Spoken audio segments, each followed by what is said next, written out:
Mama! Mama! Papa! Papa!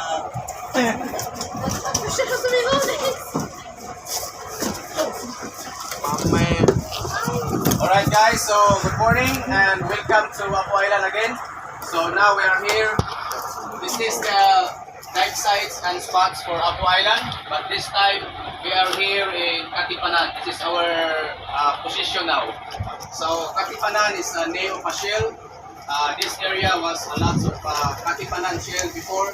So now there are famous name of Katipanan. So the top of the reef is around 3 to 5 meters under the boat, and it's a very nice, very colorful, soft and hard coral reef. Most of the time is soft corals, and this area is, we can see turtle sleeping. Okay, yeah, in the shallow. And first, for the snorkelers, you have a guide, John Mark and Jiloy. Jiloy. So please follow your guide and also follow their briefing also later. Okay.